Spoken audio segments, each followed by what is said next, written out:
অবশেষে গোটা বাংলা একসাথে গর্জে উঠেছে সেই মেয়েটির জন্য, যে কারুর বোন, কারুর মেয়ে আর কারুর বন্ধু, যে মেয়েটি যে কেউ হতে পারে। আজ সেই একটি মেয়ের মধ্যে প্রত্যেকে নিজের কাউকে খুঁজে পেয়েছে। আর সেই কারণেই বহুদিন পর সবাই মিলে একসাথে একটি অরাজনৈতিক, সম্পূর্ণ অরাজনৈতিক অভিযানের ডাক দিয়েছে। দিকে দিকে বহু জায়গায় বারবার একই জিনিস খুঁজে পাচ্ছি। যেরকম এখানে দেখতে পাচ্ছি যে মেয়েরা রাত দখল করো, দ্য নাইট ইজ আওয়ার্স। 14ই আগস্ট রাত 11:55 দিকে দিকে বাংলার বিভিন্ন জায়গায় সমবেত হতে চলেছে সবাই। যান, যদি পারেন যান, এদের পাশে দাঁড়ান। তার কারণ এই পাশে দাঁড়ানোটা বড় প্রয়োজন। তবে শুধু একদিনের জন্য নয়। রাস্তার দখল মেয়েরা নেবে না, রাস্তার দখল নেবে মানুষ। রাস্তায় শুধু মেয়েরা নয়, রাস্তায় দাঁড়াবে মানুষ হিসেবে সবাই। কেন নয়? রাস্তায় যেখানে আইন থাকার কথা, সেই আইন কোথায় আছে আমরা জানি না। সেই লোকটি, যে লোকটি একটি নিরপরাধ মেয়েকে নারকীয় অত্যাচারের পর খুন করতে পর্যন্ত পেনি দুবার, তার জন্য যে দাঁড়াবে সেও কি একই রকম অপরাধী নয়? এখনো আমরা জানি না। এখনো বিভিন্ন কন্ট্রাডিক্টরি খবর বেরোচ্ছে, whether it's a gang rape or whether it's solo, কেউ জানে না। আজ যখন এই ভিডিও করছি ততক্ষণে জানতে পেরেছি সিবিআই ইনভেস্টিগেশনের অর্ডার দিয়েছে কোর্ট। আমরা চাই আর একজনও যেন এই রকমের কোনো অত্যাচারের শিকার না হয়, কিন্তু সেখানেও প্রশ্ন থেকে যায়। আজ এটা পাবলিক ফোরাম বা পাবলিক প্লেসে হয়েছে, সবাই প্রতিবাদে আমরা করছে উঠছি, কিন্তু এই একই জিনিস বাংলা এবং ভারতবর্ষের বিভিন্ন জায়গায় যখন বিভিন্ন বাড়িতে ঘটছে, অনেক ক্ষেত্রে নিজের অতি পরিচিত লোকটির হাতে ঘটছে, সেক্ষেত্রে কি করণীয়? কিছু ক্ষেত্র থাকে যেখানে সত্যি নিজেকে একজন ছেলে হিসেবে ভাবতে ঘৃণা হয়, নিজের জন্য নয়, সমাজে সেরকম কিছু মানুষের জন্য যারা কারণে অকারণে আমাদের সেই পর্যায়ে নিয়ে গেছে যেখানে আমাদের প্রত্যেকটা কথা, প্রত্যেকটি আচার এবং আচরণ অপ্রয়োজনীয়ভাবে স্ক্রুটিনি করা হয়। একটা অদ্ভুত অবিশ্বাস, বিগত কদিন ধরে চারিদিকে একটা অদ্ভুত অবিশ্বাসের বাতাবরণ দেখছি। প্রয়োজন, ভুল নয়, যা ঘটেছে তারপরে বিশ্বাসের জায়গাটা খুব একটা থাকে না, একদম বিশ্বাসের জায়গা থাকে না।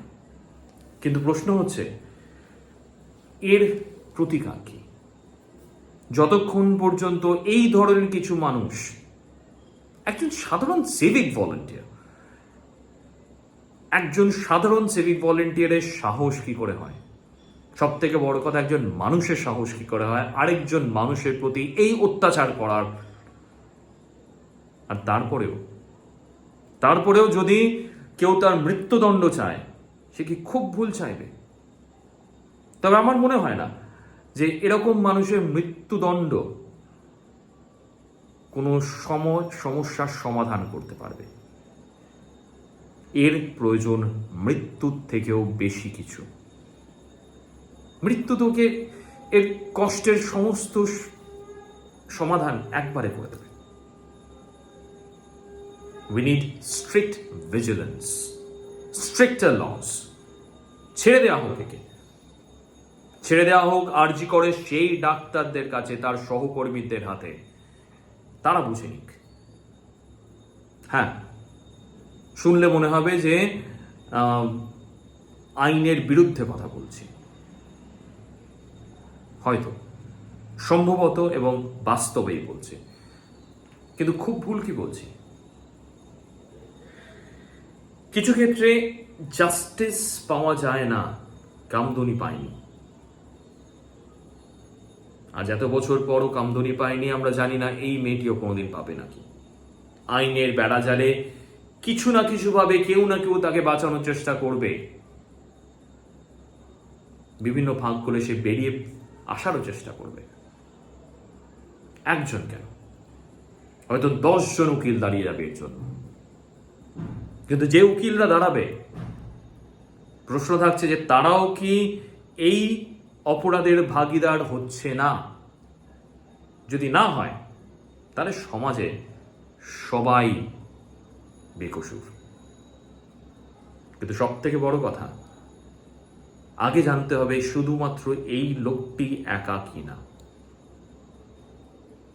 সম্ভাবনা খুব কম। যা রিপোর্টে কন্ট্রাডিকশন যা আসছে বা যা দেখা যাচ্ছে, সম্ভাবনা খুব কম। প্রত্যেকটি মানুষকে ধরে তাকে তার যোগ্য সাজা দিতে হবে, একটি প্রাণ কেড়ে নেওয়ার সাজা দিতে হবে। একটি মেয়ে, কি দোষ ছিল তার? আর এখানেই চলে আসে অরাজনৈতিক এই ভিডিওর মধ্যেও কিছুটা রাজনীতি।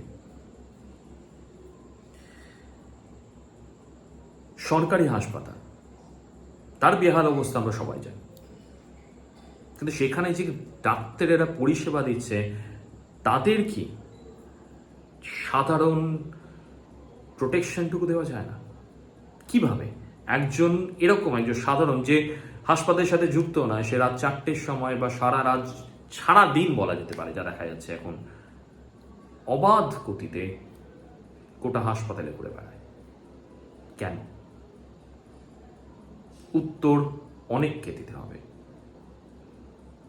শুধুমাত্র একজন হাসপাতাল সুপ্রিমকে বরখাস্ত করে, বা বরখাস্ত নয়, তাকে এক জায়গা থেকে নিয়ে একটি টব থেকে নিয়ে আরেকটি টবে তাকে বসিয়ে দেওয়া হয়েছে। আরেকজন এসছে, অবস্থার পরিবর্তন কি হবে? সম্ভবত নয়, কিন্তু সেটাই হওয়া দরকার আগে। তো চলুন গর্জে উঠি প্রতিবাদে একসাথে। কাল রাত 11:55। মেয়েরা তৈরি হও, আমরা সাথে আছি।